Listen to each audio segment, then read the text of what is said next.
Okay, we are currently in the second section of Chapter 5 of Division E. We have been for a while, entitled The Centers and the Rays, part of the bigger chapter called Motion and the Centers. So we'll start with a quick review as usual. Last month we learned that two triangles, speaking here of triangles of chakras animated by Kundalini activity, are brought to vivification by the personality ray. These triangles represent man controlled from the astral plane and man controlled from the mental plane, as shown here. These triangles develop over thousands of lifetimes, corresponding to the unfoldment of the lowest tier of egoic petals. Two triangles brought to vivification by the egoic ray. These triangles represent man partially controlled by the ego and spiritual man up to, but not including, the third initiation. They develop over a much shorter period, corresponding to the unfoldment of the second tier of petals and the first two petals of the third tier. And finally, the synthesizing triangle of the monad, representing the spiritual man to the fifth initiation, which develops during the opening of the final petal, then the unfolding of the three inner petals, followed by the shattering and dissipation of the causal body. Next, we learned that the permanent atoms are enclosed within the periphery of the causal body. A somewhat surprising teaching, since two of these permanent atoms are depicted on the first two subplanes of the first subplane of the astral and physical planes, and whereas the causal body is confined to the third subplane of the mental plane. So how can they belong? Well, we talked about that last time, the idea that because it's atomic matter on the first plane of each of these planes, that it doesn't really participate in the form aspect of the lower planes. Next, DK tells us that it is the direct action of the centers, more than any other influence, that expands the causal body. So the more active your centers, the more expansive becomes your causal body. We then learned that the causal body, which DK here calls an objective system, is produced through spiritual will, which is the bonding factor between spirit and matter, and whose eventual goal is the expression of buddhi on the physical plane. This would be the enlightened initiate who reincarnates in service of humanity. DK then turns to the solar systemic centers, beginning with the planetary logoi, or heavenly men, which he tells us have centers, same kind of centers as chakras, just as human beings do. These planetary centers are the 7 chains that make up each scheme. We then did a mini tutorial on some of the energetic relation between the earth chains and certain planetary schemes. And this takes us up to where we left off last time. So let's start by rereading the passage we ended on last time. Can we get a reader, please? Andy, do you want to read?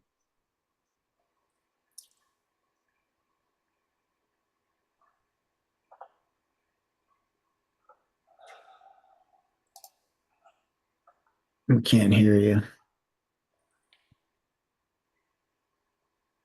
Are you unmuted, Anne? Is she still muted? Let's go to someone else. Yeah, okay, she has no mic. Okay, Gordon. Yes. The solar system We might briefly look at this from the standpoint of the centers of the heavenly men and of the grand man of the heavens, the Logos. A, the heavenly men. The heavenly men in themselves embody centers just as does a human being, and on their own plane, these centers of force can be found. Again, we need to recollect that these centers of force on cosmic levels and in manifestation in the objective system demonstrate as great force centers of which any particular group of adepts and their pupils are the exponents. Every group of masters and all the human beings incarnate or discarnate who are held within the periphery of their consciousness are centers of force of some particular kind or quality. Okay, thank you.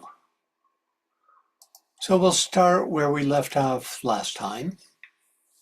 Again, we need to recollect that these centers of force on cosmic levels and a manifestation in the objective system demonstrate as the great force centers of which any particular group of adepts and their pupils are the exponents. So DK tells us that certain centers are made up of ashramic groups, many of which are centered on the Buddhic plane, such as the head center of our planetary logos, which is centered in Shambhala.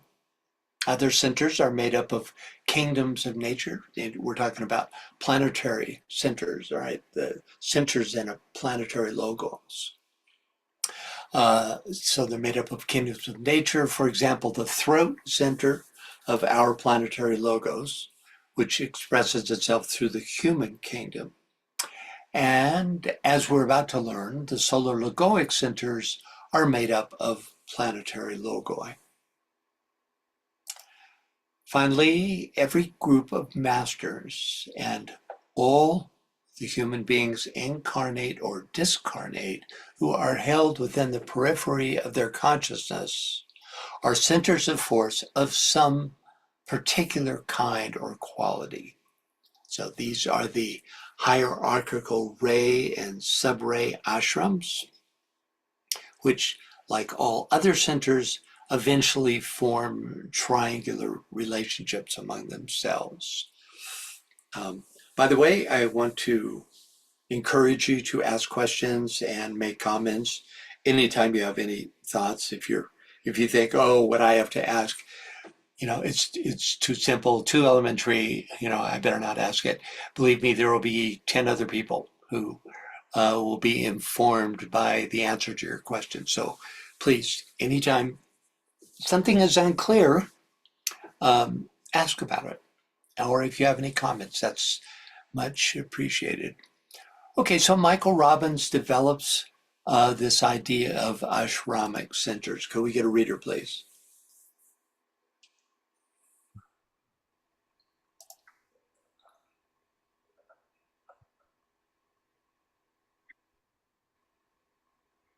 See, Janet, do you want to read? We want to discover much information about triangular relationships existing in process or destined between various ashrams. We have to apply knowledgeably what we know about the relationships between chakras in the etheric body of man and the relationships between planetary schemes in the solar system. It would not be hard to form ashramic triangles, which were direct reflections of the 5 major triangles we have been studying. The one thing we would have to do is assign rays directly to the chakras. This is easy to do in most cases because planetary assignments are given for the chakras in esoteric astrology 517, but the base of the spine and the ajna center are a little ambiguous.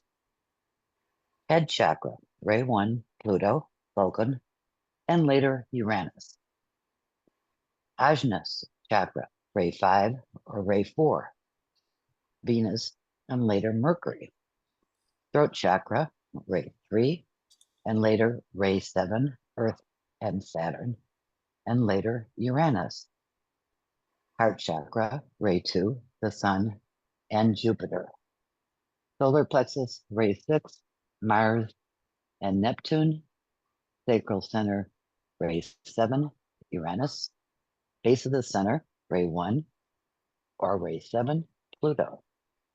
Different stages in the unfoldment of the planetary logos will see different triangles between the ashrams that are the most active. Triangles between planetary schemes will be the most activated when the solar logos is passing through that stage of unfoldment, represented by a particular triangle of planets. It is also possible to speculate upon the triangles between kingdoms and the creative hierarchies. Thank you. Okay, any questions about this? One thing I want you to notice that he's talking about the possible centers in the solar logos, that they change. That over the lifetime of the logos, for instance, the head chakra changes from Pluto to Vulcan and finally to Uranus, which is this ray 1 synthesizing planet at the end of the life of the solar system, et cetera, et cetera. Venus later becomes Mercury, Earth and Saturn, and then later Uranus. So these, when you are thinking about what chakra a particular planet is, it's going to be during a given period of time. Like, is this for now or at the end of the solar logoic life, right? Okay.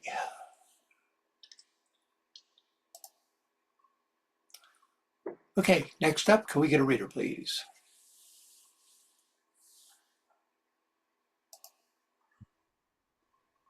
This is Andy. Can you hear me? Mm-hmm. Thank you. What do you want? I changed my, I gotta be able to see what I'm doing here, but what do you want me to start reading? Okay, it's always the middle section. Left Okay. section is a table of contents, and this just shows where we Oh, are wonderful. on the page. Okay, go ahead. Okay, wonderful. This is a fact generally recognized, but students should urge to link up this fact with the information imported on the center of the human being and see if much is not thereby learned. So I guess it's sensations. These centers of force will demonstrate on etheric levels and on the subtler subplane, just as they do in a man.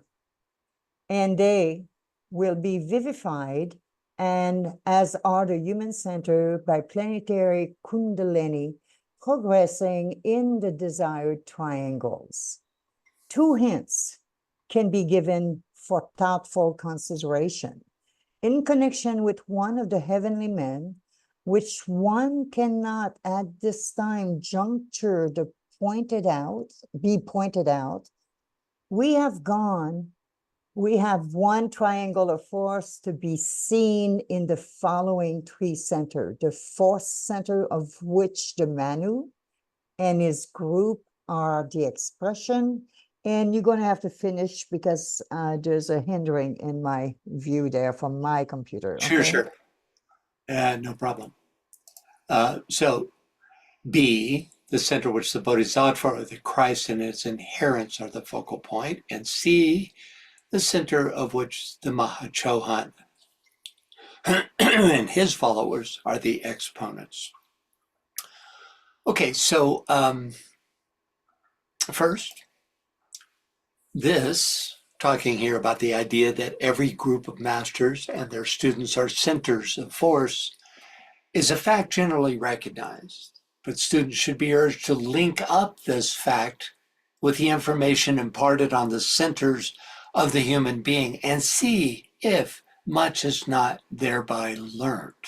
The information that has been given on the centers of a human being include their colors, numbers of petals, ray association, sequence of unfoldment, the nature of the energies involved, the qualities they bestow, and their triangular interconnections. So DK's here telling us that this information is directly applicable to planetary and solar centers. Yes, Ariane. This is also that would include us human being adaptable to the new energetics that is constantly evolving in our population, right? Always. Okay, Yeah, good. because the chakric activity directly reflects that response to the changes in energetic. You know, for instance, as we move into the Aquarian age, that has an effect on our centers. We can Okay. take, The talking about the Aquarian age, okay? We are not in the Aquarian age yet. We're nearing it, but we are opening an Aquarian generation right now. But this is not the Aquarian age itself. that's as I would correct. imagine. Thank you. Actually, And DK says in a letter to Alice Bailey, a private letter, that the actual age will start in 2117. yeah, I remember that, reading that, the 2117. So we would find ourselves right now until there's going to be the generation of Pisces after this, the generation of Aquarius right now. That is going to be 20 years for the generation of Aquarius. We just entered at the beginning of this year, right?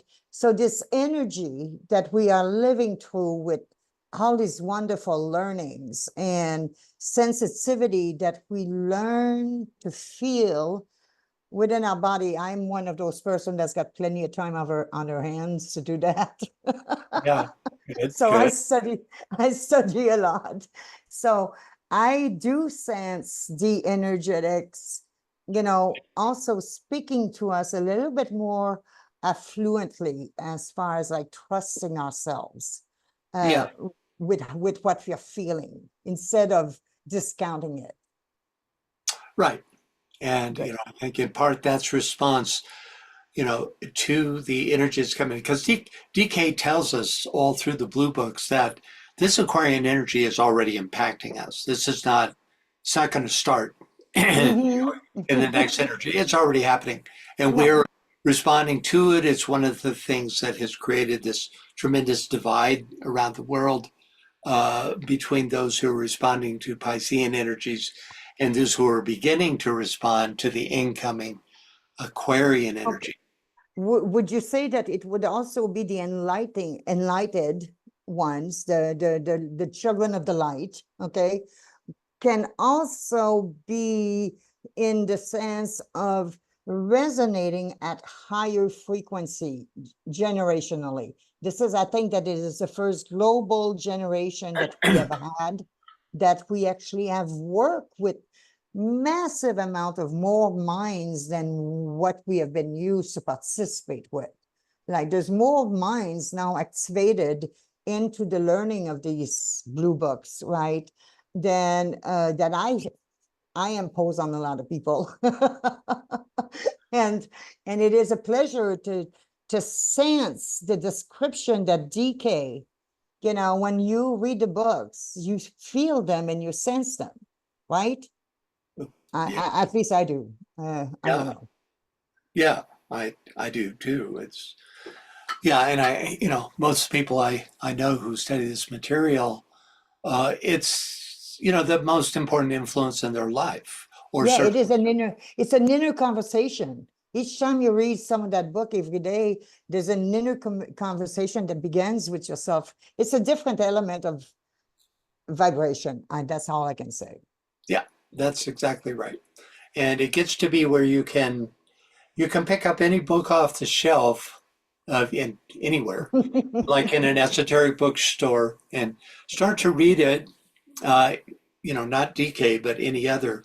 And you immediately get a sense, because you've based your understanding vibrational understanding in DK's world, you can pretty quickly tell whether the book that you've pulled off the shelf is one of those rare true books Mhm. or not, you know. But anyway, let's move on. Thank you. Okay, so we're talking about centers, the qualities and centers of a human being, right? And he's telling us that, you know, our best understanding of the centers is through our understanding of the centers as they occur in human beings, and that this information can be applied to both the centers interplanetary logos and to solar centers. And later he even gets into cosmic centers. So we could, for example, apply what we know about the human heart center to the spiritual hierarchy, which is what DK calls the heart center of the manifested world, thereby revealing through association that the color associated with the hierarchy is gold, because that's the color of the heart center of a human being. That it is symbolically represented by a lotus with 12 petals, that it is an expression of the second ray, that a key aspect of its development is the upward transfer of energy from the group of beings that represent the solar plexus of the planetary logos, and that the nature of hierarchical energy is love wisdom, which is both a form building and a fusing energy. All that we can gain by using the paradigm of as above, so below. The active triangles within the hierarchy depend on the stage of development of the planetary logos.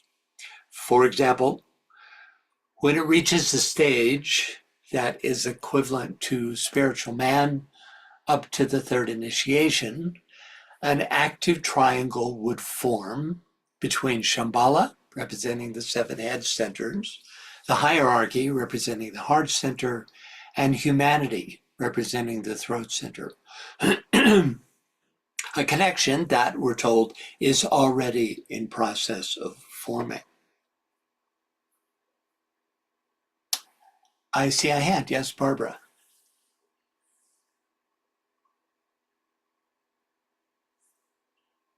You need to unmute, maybe? Thank you. Yeah, so when we speak of the chakras of a human being, it's a system that works as a whole, and there's a flow of information and a certain geometry and a certain structure. So if we say there's a center in the palm of the hand, there is a center of force, but it's not the same as the chakra system. So I'm wondering, when we have this triangle, is that more like the chakra system, or is it more like a connection of center in the palm of the hand and the center in the in And the feet and there's centers all over the body. You're right. They're called minor centers, and they have to do with how many lines of force are crossing that make up a center. But chakras are generally described as the major seven centers along the spine, as well as their reflection in the head, called the seven centers within the head. Right here, he says the seven head centers. So what DK is talking about, and you know, this section on the centers we've been involved in for a number of years, actually, with this in this study, because it goes back to describing the nature of the centers individually. Now he's describing their interconnection through triangles, and then extending it um, and what those triangles represent in terms of the consciousness of a human being. For instance, here we have when these three centers have formed a triangle of activity, then it's it's descriptive of spiritual man up to, but not including, the third initiation, right? So it's the chakric system, but in particular configuration of triangles in relation to consciousness.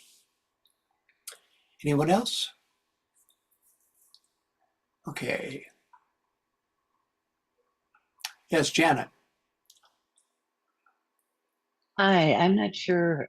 I've always read that we have these magnetic centers on Earth that correspond with the chakras. Do they have anything to do with what we're looking at here? The what on earth? The magnetic centers Oh, on Earth, like yeah, Mount Shasta is the right, right, base. There's one in Bali. There's one at the Sphinx. There's one in right, right. yeah. Um, Do they have anything to do with this or not? DK tells us specifically the makeup of our Earth logos's centers, which are kingdoms of nature, certain great ashrams, for instance, in Shambhala, which form the head center, and ashrams within the hierarchy. So he doesn't mention these magnetic centers. Certainly, they are part of the energetic aspect of the earth. Just what? Well, DK doesn't mention it, so we can only, speculate as to what they might represent. I would think that they would have to do with the etheric body of the earth, and the vivification of the physical body, like etheric vivification of the physical body, through these ley lines and power points around the earth. That's just my guess. But they're not demonstration. Well, they may be reflections in certain cases of the centers, but they're not the actual centers themselves of the planetary logos. Okay, that's great. Thank you. Yeah, you're welcome. Anybody else? Okay.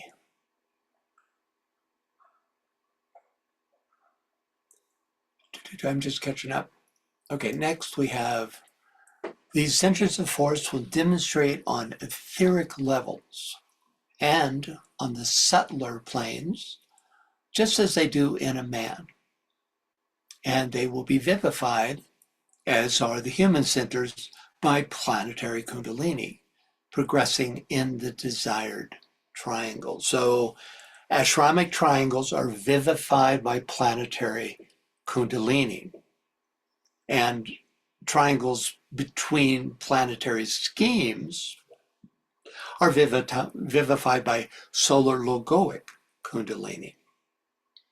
All through this section, DK is emphasizing the similarities in which solar, planetary, and human kundalini functions. By the way, I just want to point out that the etheric centers of a human being are on the higher four subplanes of the systemic physical plane, whereas the etheric levels for planetary logos are on the higher four levels of the cosmic physical plane. I saw a hand. Was that Ariane? Had her hand up? And it's Andy. Oh, okay. Andy. Yes, it's Andy. This is, as I understand it, okay, would it be as we are evolving as a human race? Okay, I always involved in the evolution of the human race, somewhat very limited compare, that what's happened in the last couple of 100 years. But I'm sensing that the intelligence of the human interplay between our own biology is awakening a lot of those latency, the latent maybe energy that has been waiting to connect at the appropriate moment. Would that be something we can kind of imagine in our distribution of desire and response? Certainly. Okay, Of course. Yeah. okay. This teaching is really, it seems quite complex, right? But it's actually very Mhm. elementary.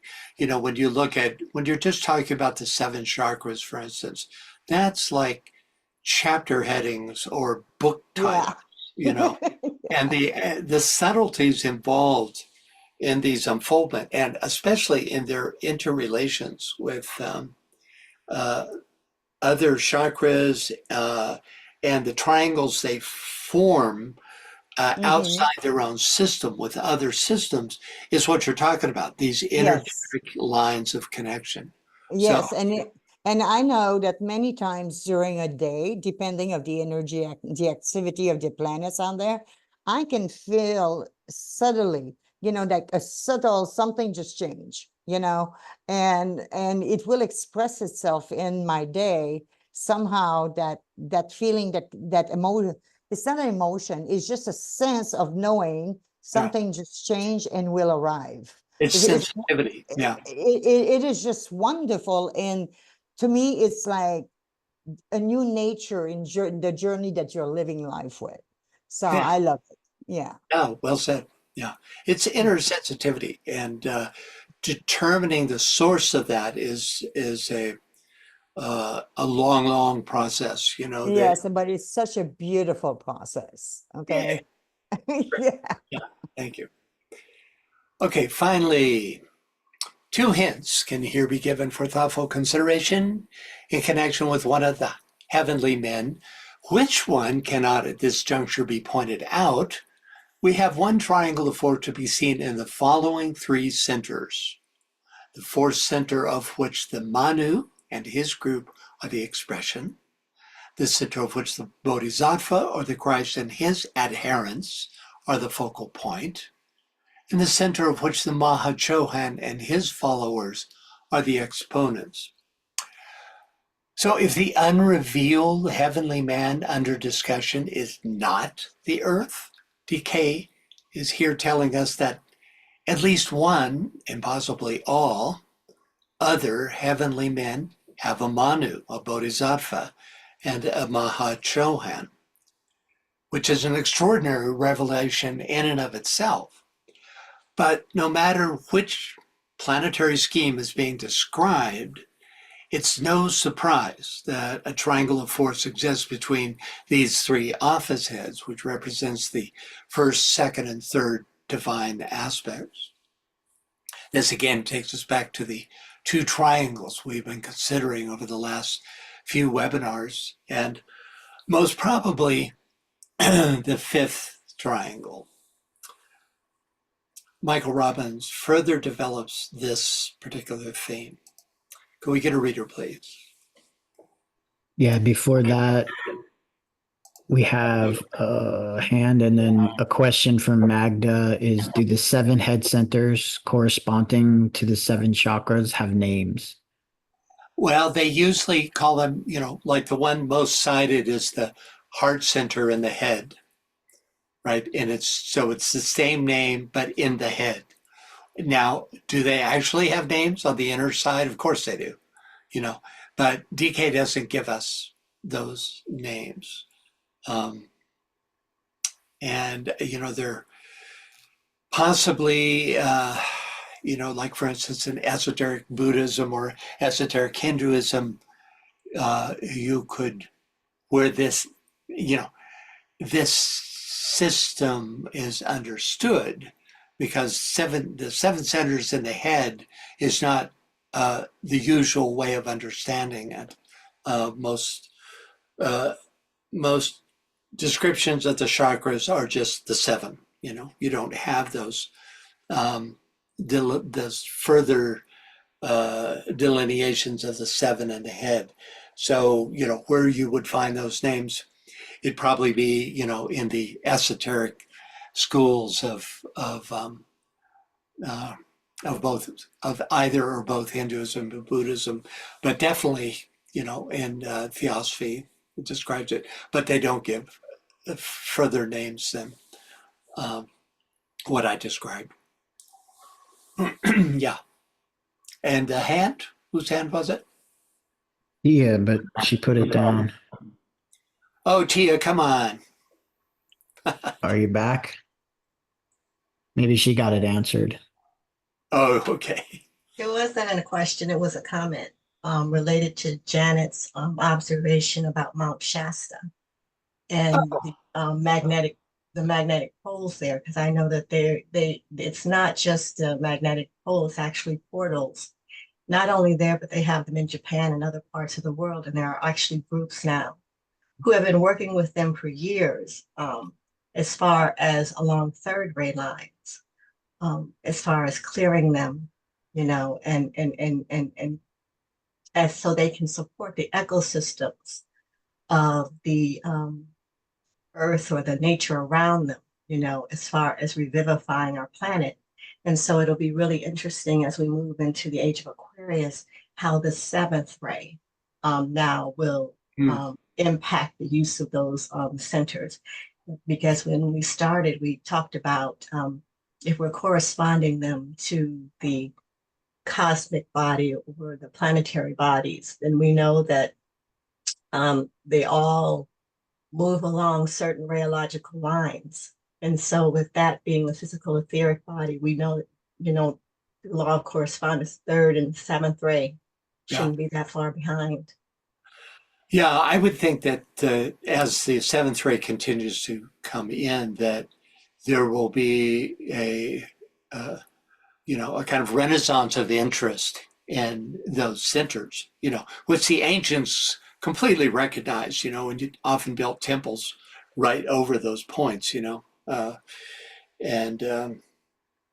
so, yeah, it will be interesting to see how they are activated or reactivated or recognized in their continuous activation as we move into the Aquarian age.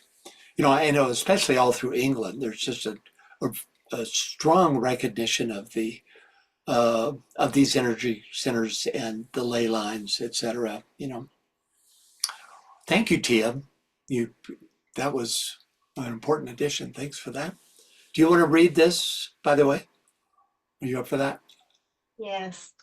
5. Spiritual man to the third initiation. A, the heart. B, the throat. C, the 7 head centers.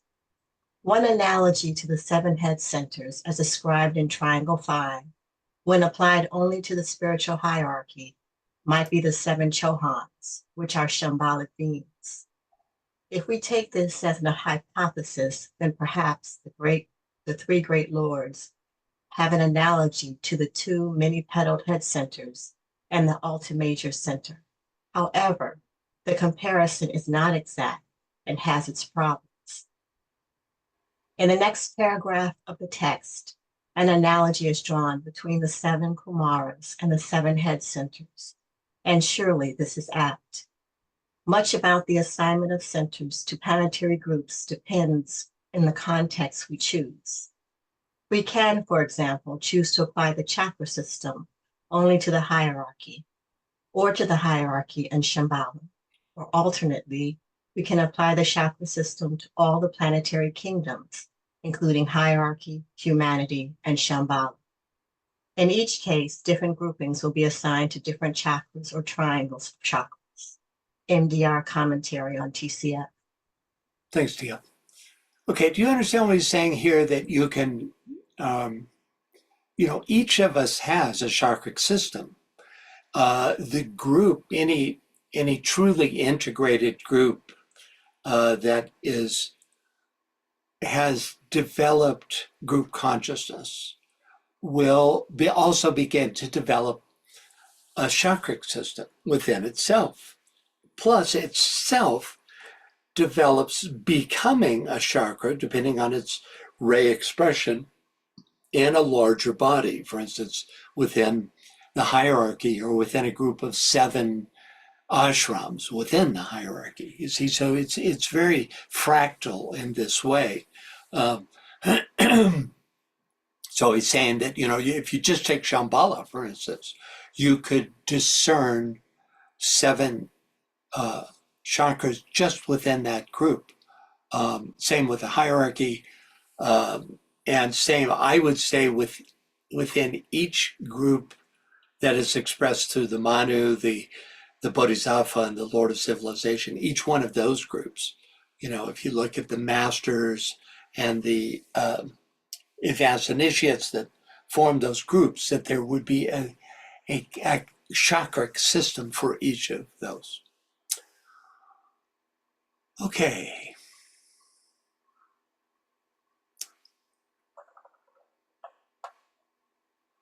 All right, so next up, can we get a reader, please? Joe, do you want to read? Yes, I will.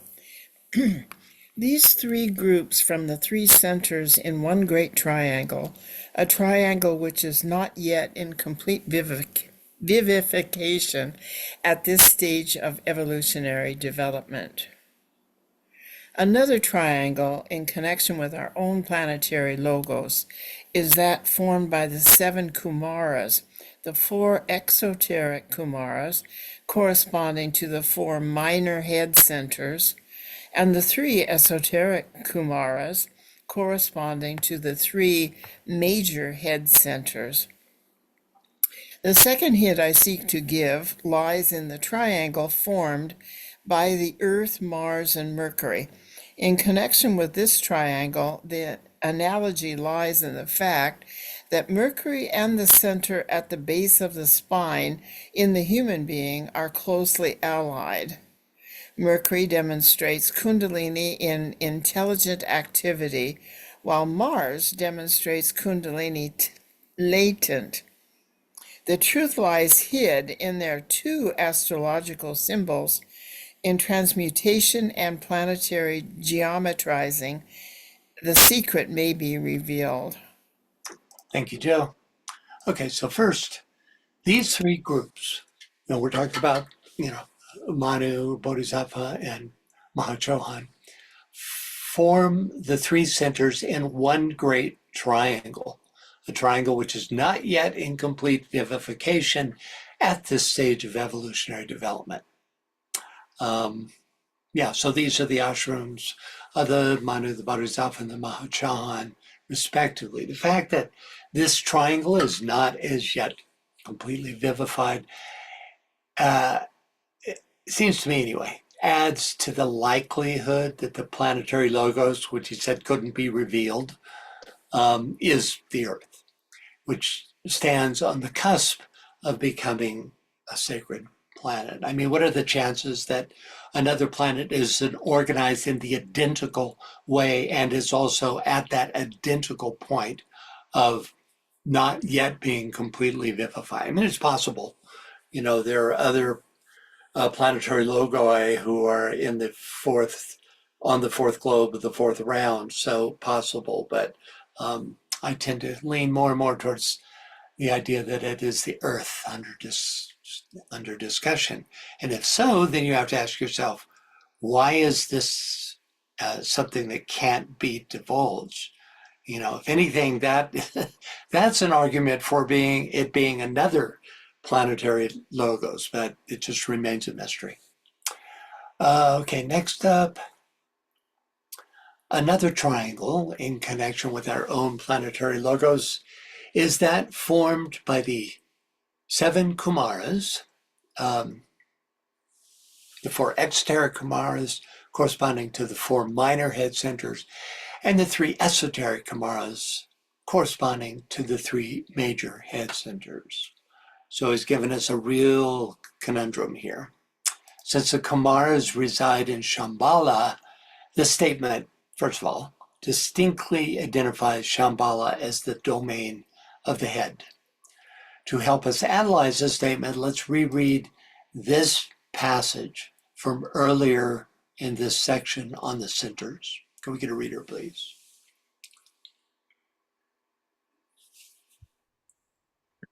Yeah, Kirsten, do you want to read?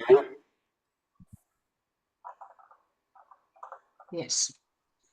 Just as the monad is the sum total of the three aspects and of the seven principles of man, so is the head center a replica of this and has within its sphere of influence seven other centers with itself for synthesis.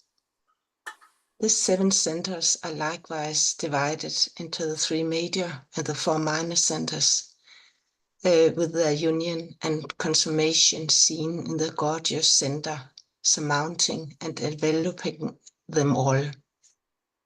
There are also three physical centers called A, the altar major center, B, the pineal gland, C, the pituitary body, with four lesser centers. These four lesser centers are blended in that center, which we call the altar major center, and need not concern us. So this is the only description right here of the four lesser centers in all the blue books. So, back to where we are right now, this was back on 168, we're up on page 181.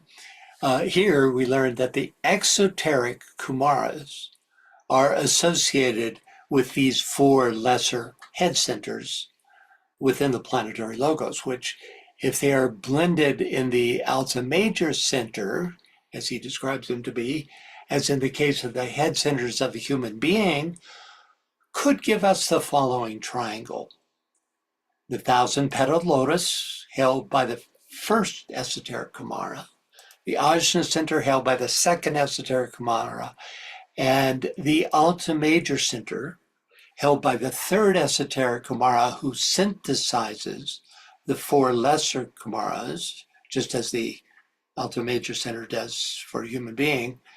The four lesser centers held by the four exoteric Kumaras. So this is how you turn this into a triangle, right? You have this third esoteric Kumara acting as a synthesizing agency for the four exoteric Kumaras.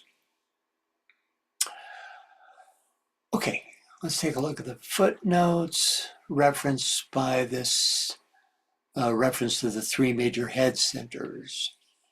Can we get a reader, please?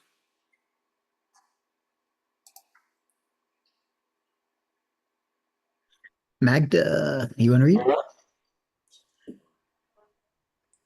are seven Kumaras connected with our planetary evolution, of whom four are exoteric. The four exoteric have vehicles in etheric matter.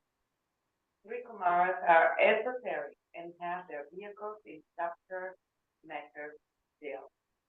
Sanat Kumara, the Lord of the world, is the representative on Earth of the specialized force of the planetary logos. The other six Kumaras transmit energy from the other six planetary schemes. Thank you. So first there are seven Kumaras connected with our planetary evolution, of whom four are exoteric. The four exoteric have vehicles in etheric matter. Three Kumaras are esoteric and have their vehicles in subtler matter still. So it's a little bit enigmatic. We tend to think of, we know that Sanat Kumara actually has taken a body in etheric matter on the systemic physical etheric plane, right? Because of that fact, we might ask ourselves, do these have these exoteric Kumaras also taken form on the etheric levels of our physical plane, dense physical plane? Or is this referencing, this etheric matter comment, is it referencing the cosmic etheric, right? Which is where you would expect them to be incarnate, on the higher planes. And if that's the case, then the three esoteric Kumaras who have quote unquote vehicles of subtler matter still, where would they be, where would they have their form aspect? And so it's as many questions as answers given in this. Okay. Yeah, Joe. I got to puzzling about this the other night, thinking about 4, 5, 6, and 7 all coming through the medulla. But 4 is the heart and 5 is the throat. So we've got a duplication there that I can't quite sort out. Yeah. You said coming through the what? The medulla? The what? I'm sorry, I don't know. It's the third point. Medulla oblongata. Yeah. Okay. All right. Yeah, well, good luck with that. I can't really add. Okay. I can't shed light on that at this point. I don't think. Okay. So let's take a look at the glossary on the Kumaras. This is extraordinary teaching about these 7, of whom our planetary logos is 1. So we're going to read a few passages, but let's just start with this basic excerpt from the glossary, which is on the last pages of Letters on Occult Meditation. Could we get a reader, please? Median. Kumaras, the highest 7 self-conscious beings in the solar system. These 7 Kumaras manifest through the medium of a planetary scheme in the same way as a human being manifests through the medium of a physical body. They are called by the Hindu the mind-born sons of Brahma, amongst other names. They are the sum total of intelligence and of wisdom. Within the planetary scheme, the reflection of the systemic order is also seen. At the head of our world, evolution stands the first Kumara, aided by 6 other Kumaras, 3 exoteric and 3 esoteric, who are the focal points for the distribution of the force of the systemic Kumaras. Okay, thank you. Thank you. There's an important point here made is that there are also 7 systemic Kumaras, that is, Kumaras associated with the solar logos, right, who distribute force to the planetary Kumaras. We normally just think of these Earth Kumaras, Kumaras associated with the with Shambhala and the Earth logos. But here he's telling us in 2 places that they represent the highest 7 self-conscious beings in the solar system, period.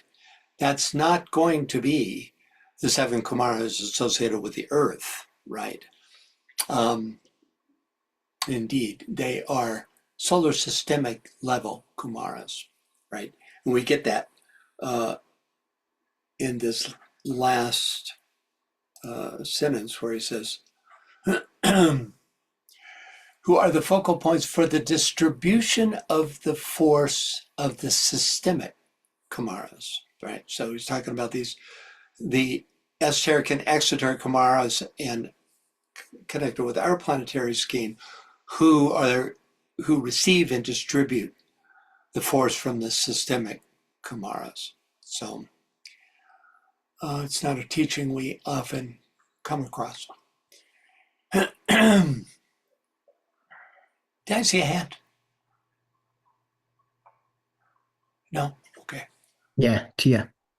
Yeah, I thought I did. Yes. Yeah, I noted that. I know that our planetary Kumaras, they were supposedly they were planetary logoi before.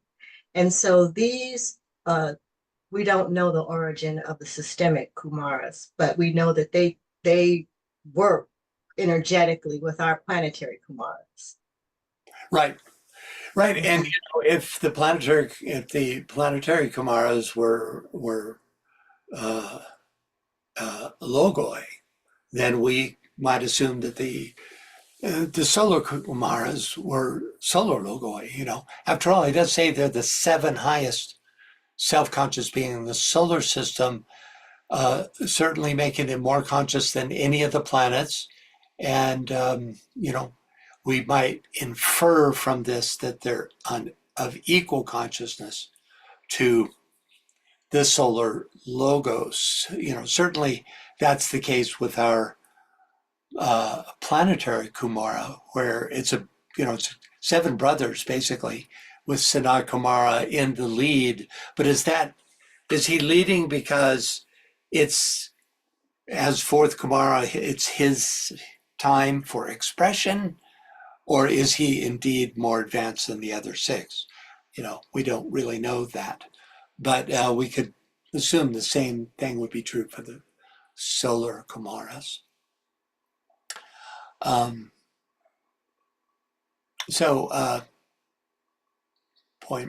important point made here is that there are also 7 systemic Kumaras apparently associated with the solar logos, who distribute force to the planetary Kumaras, who are also called Buddhas of activity, a name which stresses their 3rd aspect, purpose.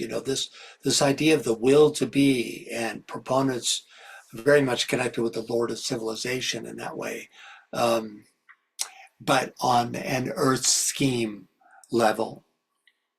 In this glossary statement, Sanat Kumara is referred to as the 1st Kumara, whereas in ToCF he is, in general, described as the 4th Kumara, but there's not really a discrepancy, for as Lord of the world, he is first in importance, but also stands at the midway point between his 3 esoteric and 3 exoteric brothers. For instance, if you look at the chart, you'll see the Sanat Kumara circle, and then 3 circles interlinked above and below it, as though he is the central life force of the 7, the one who is 7. Yes, Barbara. So I assume the Kamaras are significant for evolution and for cycles of evolution. So I wonder how they influence evolution, and what options they have and what constraints they might have. Well, their constraints would be in their appropriateness for whichever cycle is currently underway. Sanat Kumara is the head or lead Kumara because he is the one initiator. So you talk about promoting evolution, beginning with the 3rd initiation. This is the Kumara that you come face to face with, and you are initiated by this great Kumara. And it's indicated in Initiation Human and Solar that the other Kumaras are standing near and standing by, and energetically working with Sanat Kumara. So that's a very fundamental way in which they are working with the evolutionary process. Also, they're very much oriented towards the manifesting process. They're a third aspect group, which is interesting because they reside in Shambhala, but you have this connection between the first and third. You also have that with the Manu, which represents the ideal form of man in a given root race. So the Kumaras work very specifically with all aspects of manifestation. We don't have details, of course, as to which of them work with what aspects of manifestation. We do know that the 3 esoteric Kumaras are representatives from other planetary schemes. And probably, if you're just by extension, you could say that Sanat Kumara is a Kumara on other planetary schemes and would be an esoteric Kumara in that scheme, because he's not active in that scheme directly, but he brings in the energy of the Earth scheme to those other schemes, just as the 3 esoteric Kumaras. That's speculation, by the way. That's just hypothesis. But we do know, DK tells us, that the 3 esoteric Kumaras are representatives from 3 other schemes. He doesn't tell us which ones, right? Okay.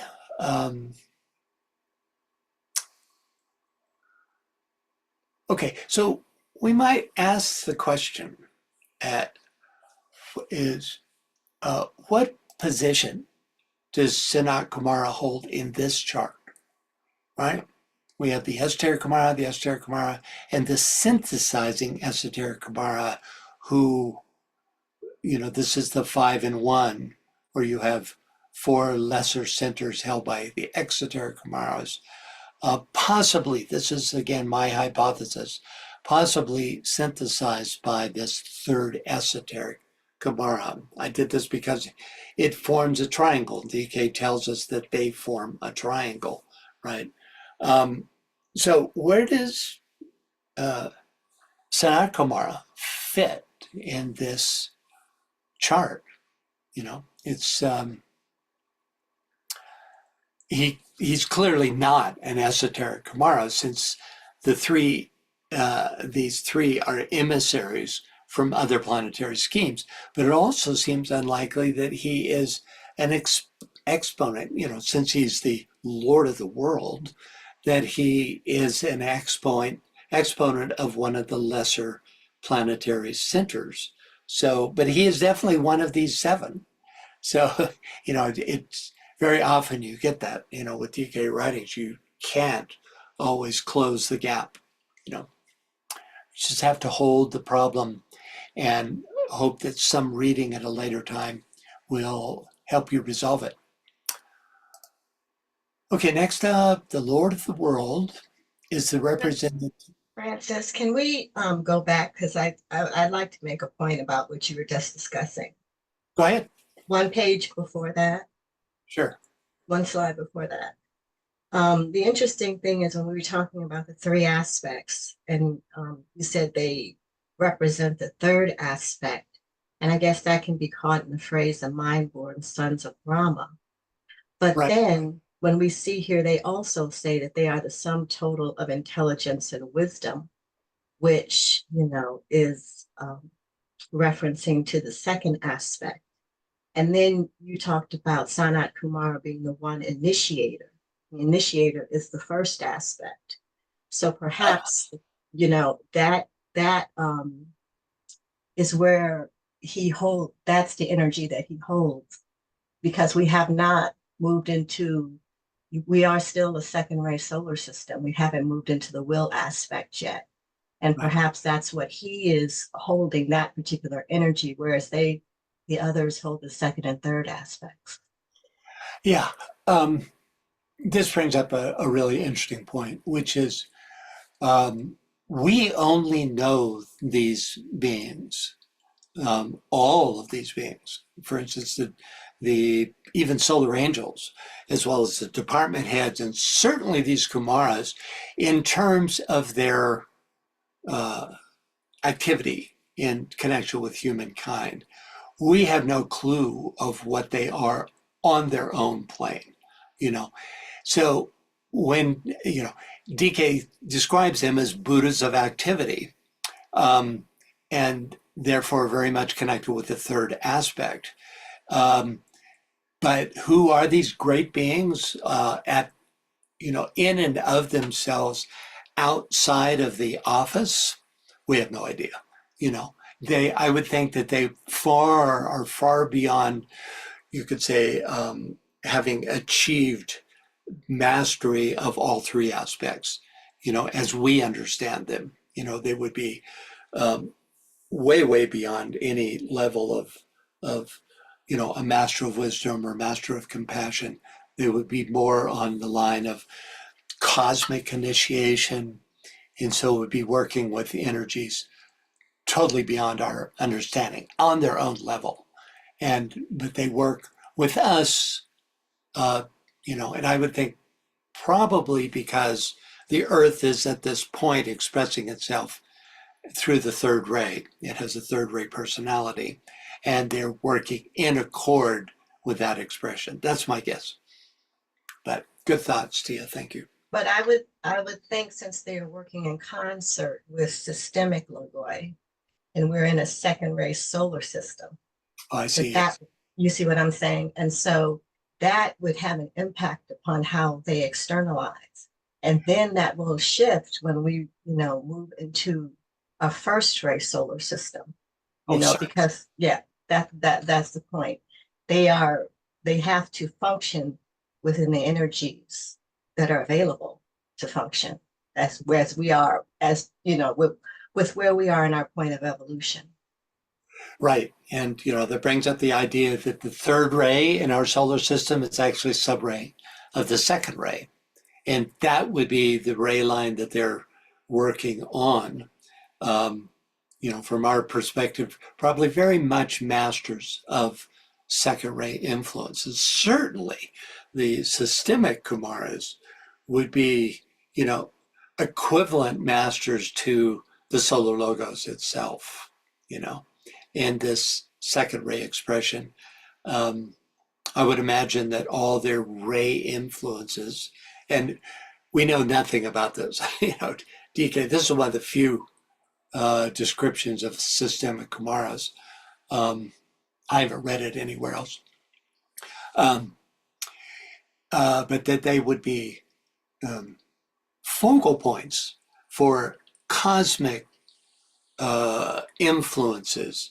And it would be those cosmic influences that are needed in order for this solar system to develop, And the same thing could be said for the Kumaras on the earth, For instance, when the earth takes the second cosmic initiation and becomes a sacred planet, the role of the Kumaras could change dramatically.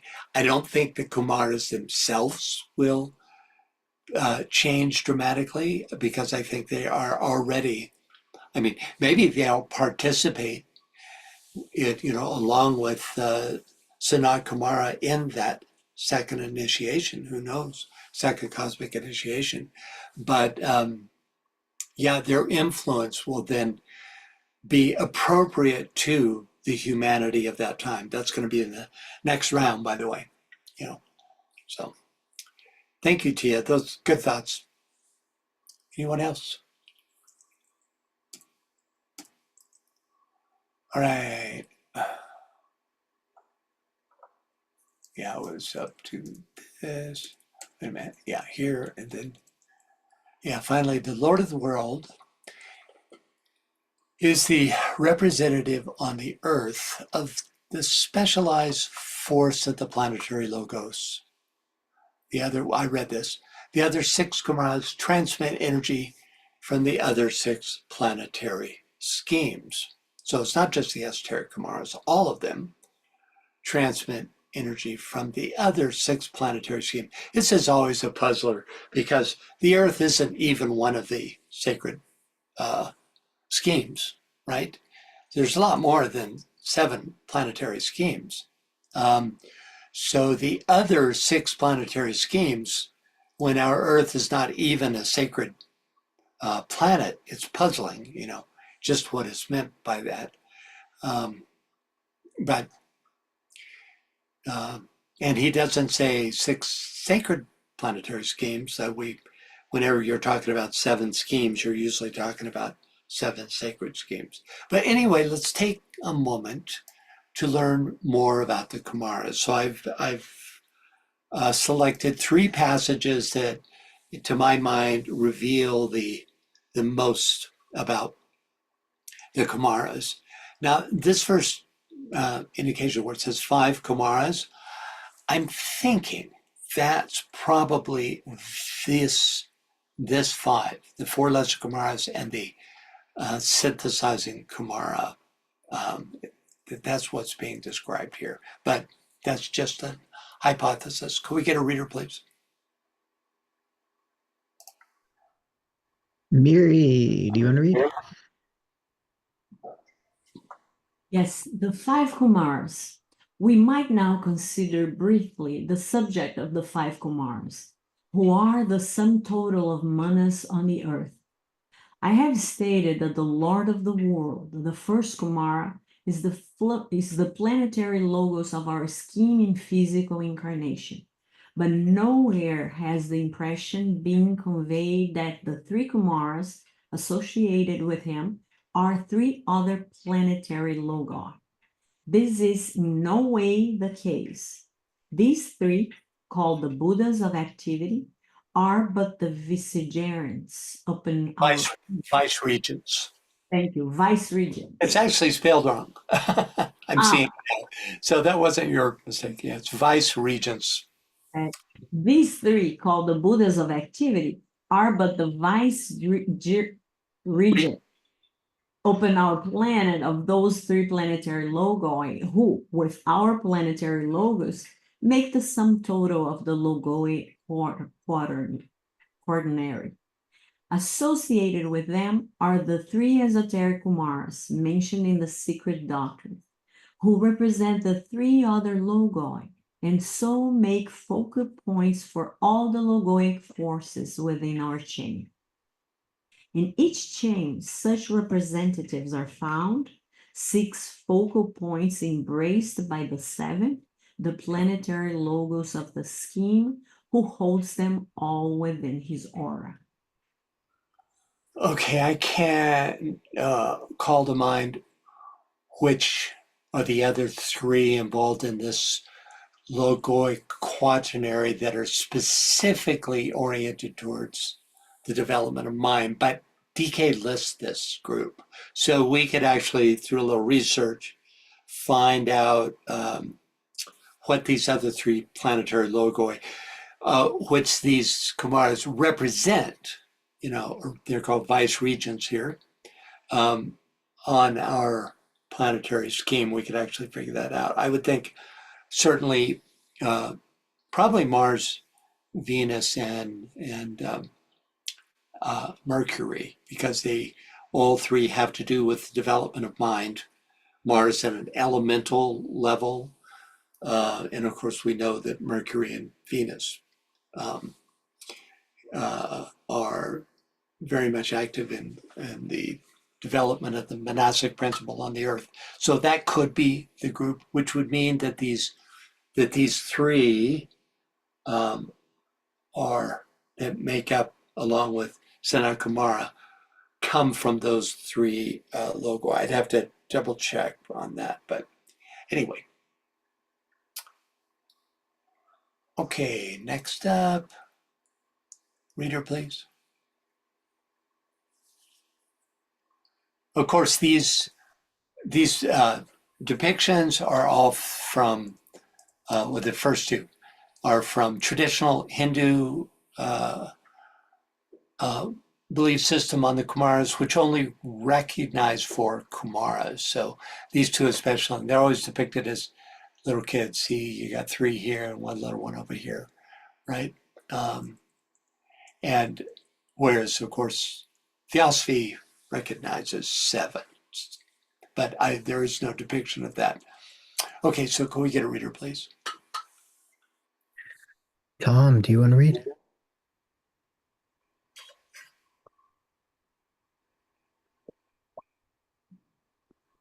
Yeah.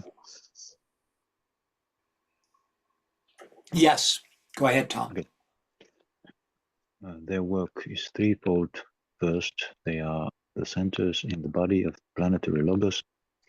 Each chain corresponds to one center, and the globes are but the lesser wheels within any particular center. The life of the logos in this incarnation on the earth is flowing through 3 centers and beginning to stimulate a 4th, hence 4 globes are involved, and the 3 Kumaras, so-called for lack of better term, are vitally intelligently active. 3 are in abeyance and 1 is beginning to function. The globes correspond to the chains. This 4th Kumara is as yet practically unrealized, but as hinted at earlier, his day is about to dawn. Second, they act as transmitters of a particular type of force to those units who go to the content of any particular center. They are in fact the agents for the lords of the rays to the monads of any ray in incarnation in any particular chain and on any particular globe. Okay, so for me, this is a strong clarification as to the role of these Kumaras, right? He just says outright that the Kumaras are the centers in the body of the planetary logos. Each chain corresponds to one center. So we can assume that Sanat Kumara is the logos of the 4th chain, right? And that the 3 who have come before, chains 1, 2, and 3, remember each chain has 7 globes which manifest through 7 rounds. Each of those chains was overshadowed, or there was a Kumara who was the planetary logos of that chain, right? And so we're up to the 4th chain, in which Sanat Kumara is the planetary logos. And the reason that the esoteric Kumaras are esoteric is because they represent those chains that have yet to come into a functionality, have yet to manifest in our Earth schemes. That makes sense? Let me read.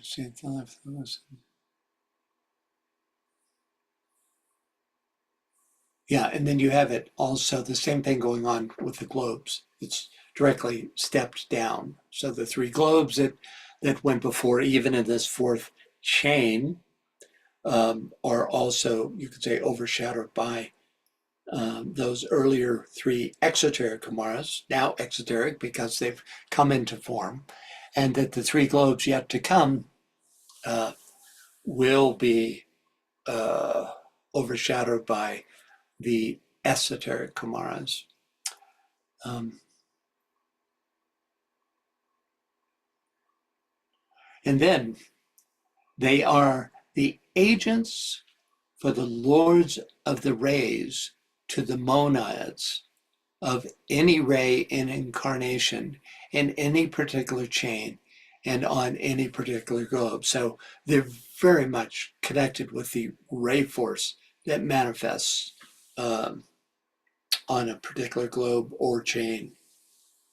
They're agents of those ray forces, which stimulate the monads that incarnate in any particular chain. Very esoteric stuff here. And then we have, finally, this is all of a piece, by the way. I didn't put a page number on this. That's not good.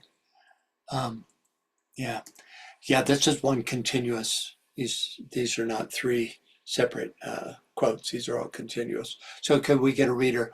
I love this painting. Notice the bent over Kumara here and here, the one in the center and the one above.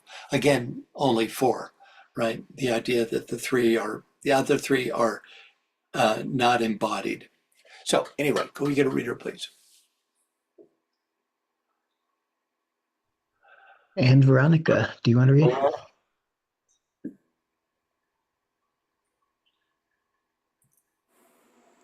Hello. Hello. Third, they are the agents for A, the Lord of Array as stated above, B, the four Maharajas, C, the planetary logos of their own scheme, D, the great Deva of the Earth planet. The work with the law, they are the cognizers of the intelligent purpose of the planetary logos and know his plans. They are the vital activity of the planet, and in a subtle sense, they are not only the ray representatives, but likewise the link between the chain and the scheme. It might here be stated that the relative failure that was the fate of the moon chain in our scheme has greatly handicapped their work and made it imperative for them to employ drastic measures in order to offset that failure. Herein lies another clue to the world turmoil. So you see here that we could spend a webinar on Kumaras. If we track down every one of these influences and expanded on it and looked up the references that are suggested, it would be quite a study, worthwhile study too. But just quickly, it seems that the fundamental idea is this idea of agency, right? That they are agents for the Lord of Array, the four Maharajas, who are the lords of karma, right? And as well as the planetary logos of their own scheme, which we know. And also the great Deva of the Earth planet. What a statement, huh? In other words, the entire form aspect, this would also could be called the Divine Mother. So it's, there's no question as to their scope and potency, right? And that they extend way, way, way beyond just the activity of this particular globe, right? Well into all aspects of the entire scheme, right? And then this interesting point about the moon chain, the failure of the fate of the moon chain, has greatly handicapped their work. So they had a plan, and the human failure that took place actually had to do with the logos of that chain, has forced them to take on what he calls here drastic measures in order to offset the failure that happened in the previous chain, in the moon chain. Okay, and let's see. The second footnote references 3 pages, here this number 76, references 3 pages from the Secret Doctrine series.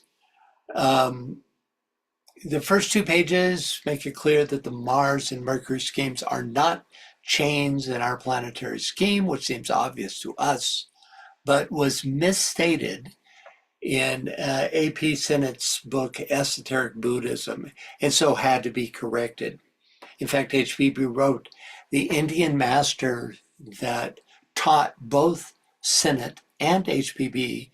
during the 1880s for clarification and received the following response, which appears on page 165 of Secret Doctrine and is the third page referenced by the footnote. And we'll end with this reading. It's curious. I debated whether to even include this because it's archaic compared to DK's teaching, but I thought it was interesting enough to include. So let's go ahead and read this, and that'll be it for today. Can we get a reader, please? Andy.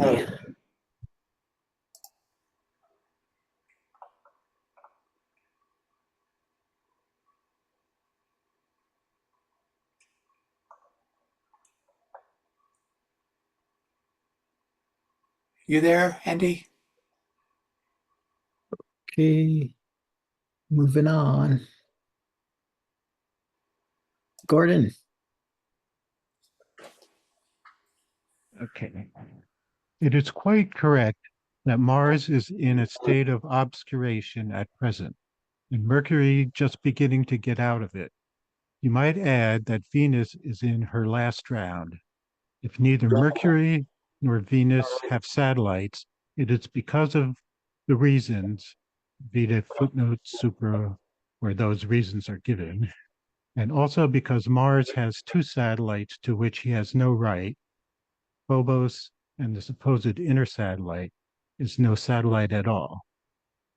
As remarked long ago by Laplace and now by Fay, Phobos keeps a too short periodic time, and therefore there must exist some defect in the mother idea of the theory of Fay justly observes.